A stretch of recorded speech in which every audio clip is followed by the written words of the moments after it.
नमस्कार। स्वागत है आप सभी को किंडर लाइव पॉडकास्ट पर फिर से एक बार। मैं प्रीति सुमन दास आपको सुनाती आ रही हूँ परम पूज्य स्वामी चिन्मयानंद जी के द्वारा लिखी गई पुस्तक जीवन ज्योति के विभिन्न अध्याय। अब तक हम पुस्तक के 21वां अध्याय तक पहुँच चुके हैं और आज हम देखेंगे पुस्तक के 22वां अध्याय, जिसका शीर्षक है वेदांत के मूल सिद्धांत। मैं कह रखूं, ये अध्याय बहुत ही उपादेय अध्याय है, जिसमें बहुत ही गहन बातें स्वामी जी ने विश्लेषण करके बताए हैं। मेरे पॉडकास्ट में मैं जो भी बोलती हूँ ये स्वामी जी के द्वारा लिखी गई पुस्तक से ही लिए गए शब्द हैं और मैं बहुत ही कम खुद का शब्द उपयोग कर रही हूँ, क्योंकि मैं नहीं चाहती स्वामी जी के द्वारा लिखी गई ये पुस्तक के दिव्य शब्द को मैं इधर उधर करूँ। तो चलिए सुनते हैं 22वां अध्याय के सार तत्व। समाज में सभ्यता का विकास संस्कृति के साथ होता है और संस्कृति के पतन के साथ सभ्यता का भी ह्रास होता है। मिस्र, यूनान और रोम की सभ्यता के पतन में हमने यही बात देखी है।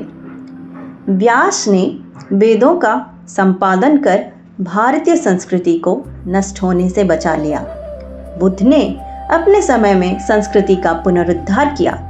शंकर के समय में एक बार फिर भारतीय संस्कृति ह्रास की और अग्रसर हो चली थी। संस्कृति का ह्रास होने पर बर्बरता और अनैतिकता बढ़ती है। दर्शन का विपरीत अर्थ लगाया जाता है तो अंत में वो समाज के लिए घातक और विनाशकारी होता है।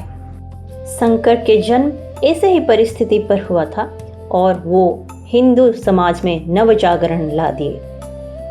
इसी प्रकार अनेक महापुरुषों ने समय समय पर इस देश की महान संस्कृति के संरक्षण में योगदान दिया है। हिंदुत्व किसी व्यक्ति विशेष अथवा ग्रंथों के ऊपर निर्भर नहीं है। प्राचीन भारत में ज्ञानी पुरुषों ने अपना समय प्रकृति की सुंदर और संपन्न गोद में व्यतीत किया था। हिमालय की उपत्यकाएं और वन तथा पवित्र गंगा उनके शिक्षक थे। उन्होंने उनके हृदय में उस शक्ति का रहस्य समझने की प्रेरणा प्रदान की जो निर्जीव को जीवन प्रदान करती है। इन ऋषियों ने अपने विचार और अनुभूति के आधार पर शास्त्रों की रचना की, जो आगे चलकर वेदों के नाम से प्रसिद्ध हुए। वेद संख्या में 4 हैं: ऋक्, यजुः, साम और अथर्वण। प्रत्येक वेद 3 भागों में विभाजित है। उन्हें मंत्र, ब्राह्मण और उपनिषद और आरण्यक भाग कहते हैं। मंत्र भाग में इन तत्वदृष्टा ऋषियों द्वारा रचे गए गीति काव्य में प्रकृति के सौंदर्य के आह्लादकारी गीतों का गान मिलता है। ब्राह्मण भाग में कर्मकांड और यज्ञों का वर्णन मिलता है। उनका उद्देश्य मानसिक संगठन और आत्मशुद्धि है। अंतिम भाग में दार्शनिक ज्ञान दिया गया है, जिसे वेदांत कहते हैं। वेदों अर्थात ऋषियों के अतिरिक्त इस देश के शास्त्रों में स्मृति, इतिहास और पुराण भी सम्मिलित है। इनमें दर्शन, नैतिकता, सामाजिक विज्ञान, समाज के नियमों आदि का निरूपण किया गया है। वेद किसी एक व्यक्ति द्वारा नहीं लिखे गए। उन्हें अनेक ऋषियों ने अपने अंतर्ज्ञान की उच्चता के स्तर पर जाकर उद्घोष के रूप में व्यक्त किया है। अपनी अनुभवातीत स्थिति में पहुंचकर वे मैं और मेरे की परिधि पार कर जाते थे। यही कारण है कि उन्होंने पवित्र ग्रंथों के साथ अपने नाम कभी नहीं जोड़े।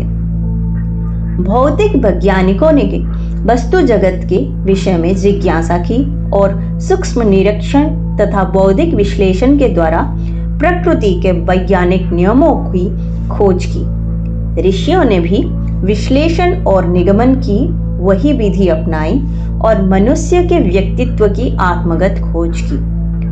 उनकी उपलब्धियां दर्शन और धर्म कहलाती है।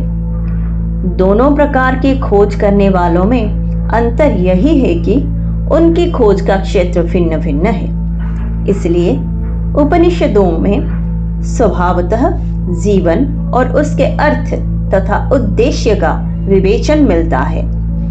यदि हम जीवन को समझना चाहें तो उसके विलोम मृत्यु का विश्लेषण और ज्ञान आवश्यक है।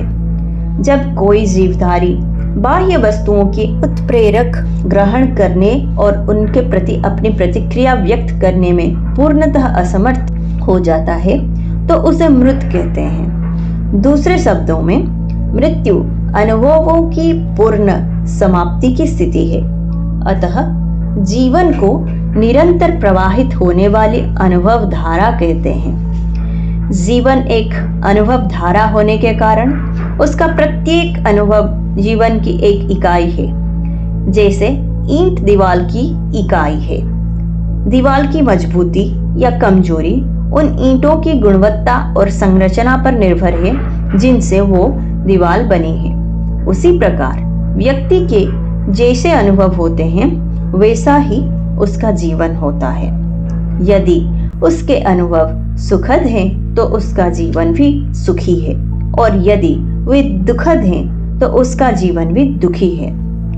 व्यक्ति जब बाह्य संसार से उत्प्रेरक ग्रहण करता है और उनके प्रति अपनी प्रतिक्रिया व्यक्त करता है तब उसे अनुभव कहते हैं। अतएव अनुभव के निम्नलिखित तीन अंग है। अनुभवकर्ता यानी कि व्यक्ति, अनुभूत यानी कि वस्तु, और अनुभव अर्थात व्यक्ति और वस्तु के बीच का संबंध। ऋषियों की खोज का विषय था अनुभवकर्ता, जबकि भौतिक वैज्ञानिकों का विषय अनुभूत वस्तु थी। अनुभवकर्ता के विषय में जिज्ञासा करना ही दर्शन है, जबकि अनुभूत वस्तु के विषय में जिज्ञासा करना विज्ञान है। ऋषियों ने मनुष्य के आंतरिक व्यक्तित्व को विकसित करने और उसे अपने संसार की घटनाओं और पर्यावरण से मुक्त करने का प्रयत्न किया। इस प्रकार मनुष्य का जीवन स्तर उठाना ही उनका लक्ष्य था। इनके विपरीत वैज्ञानिकों ने मनुष्य के रहने के लिए संसार को अधिक सुंदर बनाने का प्रयत्न किया, और इस प्रकार उनका उद्देश्य जीवन यापन का स्तर ऊपर उठाना था। अनुभवों का और अधिक विश्लेषण करने पर हम देखते हैं कि अनुभव हमारे व्यक्तित्व के विभिन्न स्तरों से उत्पन्न होते हैं। उदाहरणार्थ, जब कोई व्यक्ति अनादर के साथ एक प्याली कॉफी देता है तो हमारा भौतिक व्यक्तित्व उसे भले ही स्वीकार करना चाहे, किंतु हमारा भावात्मक और बौद्धिक व्यक्तित्व उसका विरोध करता है। ऋषियों ने मनुष्य की संरचना का वैज्ञानिक विश्लेषण कर उसका विधिवत अध्ययन किया और उसका अध्यात्म भौतिक व्यक्तित्व निर्धारित किया। उन्होंने यह खोज निकाला कि मनुष्य के व्यक्तित्व में जीवन की एक दिव्य चिंगारी है जिसे आत्मा कहते हैं।